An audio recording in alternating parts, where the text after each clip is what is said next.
আউযুবিনাশ শাইতানির রাজিম বিসমিল্লাহির রহমানির রহিম। আসসালামু আলাইকুম। আশা করি আপনারা সকলে আল্লাহ তাআলার অশেষ রহমতে ভালো আছেন। আজকে আলোচ্য বিষয় হচ্ছে আমরা যে জিকির করি, জিকিরে কি হয়, কতটা সব পাই আমরা বা কতটা বা এর উপকারিতা, তা হচ্ছে আজকে আলোচ্য বিষয়। তো বিখ্যাত মুহাদ্দিস হাফেজ ইবনে কাইয়্যিম তার একটি গ্রন্থে জিকিরে কিন্তু অনেক বেশি উপকারিতা লিপিবদ্ধ করেছেন। তার সংক্ষিপ্ত আমি বর্ণনা দিয়েছি। প্রথমত হচ্ছে জিকির শয়তানকে দূর করে এবং তাহার শক্তিকে চুরমার করিয়ে দেয়। দ্বিতীয়ত হচ্ছে জিকির আল্লাহর সন্তুষ্টির কারণ। তৃতীয়ত হচ্ছে জিকির অন্তর হইতে চিন্তা ফিকিরকে দূর করিয়ে ফেলে ও অন্তরে শান্তি ও প্রশস্ততা অনায়ন করে দেয়। শরীর ও অন্তরে শক্তি অনায়ন করে, চেহারা ও অন্তরে রোশন করিয়ে দেয়, রিজিক আকর্ষণ করে। জিকিরকারীকে প্রভাব ও কমনীয় পোশাক পরানো হয়, অর্থাৎ যাহাকে দেখিলে ভয় হয় ও ভালো লাগে, এবং জিকির দ্বারা আল্লাহর মহব্বত পাওয়া হয়। আর এই মহব্বতই হলো ইসলামের রুহু ও দিনের মার্কাজ এবং সৌভাগ্য ও নাজাতের ভিত্তিমূল। যে আল্লাহর প্রেমে আবদ্ধ হতে চায় সে যেন বেশি বেশি আল্লাহর জিকির করে।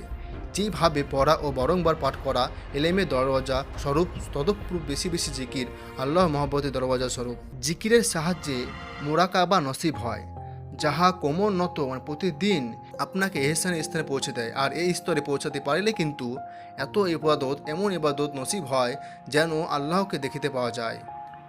জিকির আমাদের অন্তরে এমন আকর্ষণ হয় এমনকি আস্তে আস্তে আল্লাহর প্রতি এতটাই ভরসা হয়ে যায় যে সমস্ত কিছুর জন্য আমরা আল্লাহর প্রতি আকর্ষিত হয়। আল্লাহ হচ্ছে একমাত্র পথে ভাবি, যাবতীয় বিপদ আপদে আল্লাহর দিকে দৃষ্টিপাত করি আমরা।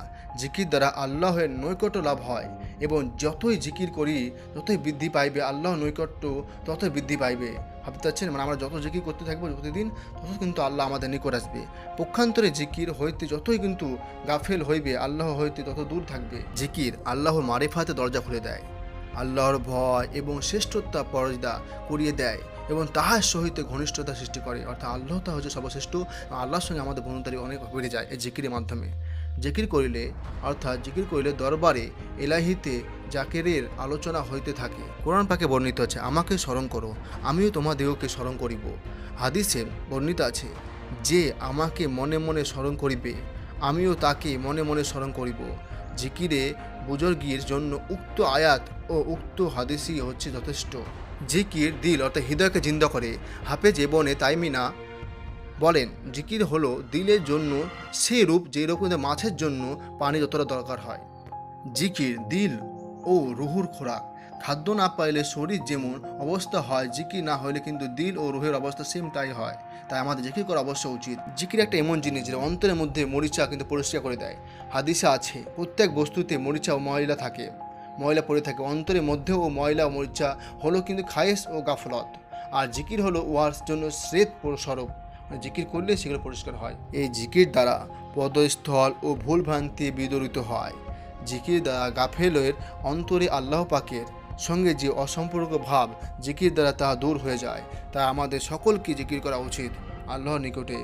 জিকির আমাদের সবসময় করা উচিত, কিন্তু এই রমজান মাসে সব বেশি দেহিত। রমজান মাসে আমরা যত পারবো তত বেশি বেশি করে জিকির করব। বান্দার জিকির সমূহ আরও সে চতুর্দিকে তাহার জিকির করিয়া চক্কর দিতে থাকে। আরামের সময় আল্লাহ জিকির করিলে বিপদের সময় আল্লাহ পাক আপনাকে স্মরণ করিয়ে থাকেন। আল্লাহ আজাব হইতে নাজায়েত, সকিনা ও রহমত অবতীর্ণ হওয়ার কারণ। উপরন্ত ফেরেশতারা জাকেরকে ঘিরিয়া ফেলে। জিকির আপনাকে চগলখড়ি, গীবত, মিথ্যা, কটূক্তি, বাজে কথা হইতে কিন্তু জবানকে হেফাজতে থাকে। আর যে জিকির করে না সে বাজে কথা লিপ্ত হইয়া পড়ে। জিকির মজলিস ফেরেশতাদের মজলিস, আর বাজে কথার মজলিস শয়তানদের মজলিস। তাই আপনারা জিকির করবেন যাতে আপনাদের মজলিস ফেরেশতাদের হয়। জিকির কিয়ামতের দিন আপনাকে অনুতাপ হইতে রক্ষা করিবে। আর যেখানে জিকির হয় না, কিয়ামতের দিন ওই স্থানে মজলিস অনুপাতে তাপ আরও বেড়ে যাবে। জিকির সহিত যদি নির্জনে ক্রন্দন করা যায়, তবে কিয়ামতের ভীষণ রৌদ্রতাপে যখন মানুষ দিশাহারা হয়ে যায়, তখনই কিন্তু আরশের নিচে আপনি ছায়া পাইবেন। আল্লাহর নিকটে দরবারে কিছু চাহিলে যা পাওয়া না যায়, তার থেকে জিকির করলে বেশি পাওয়া যায়। যেমন হাদিসে কুদসিতে আছে, যে ব্যক্তি জিকিরের দরুন কিছু প্রার্থনা করিতে পারিল না, আমি তাহাকে প্রার্থনাকারীর চেয়ে বেশি প্রদান করিয়া থাকি।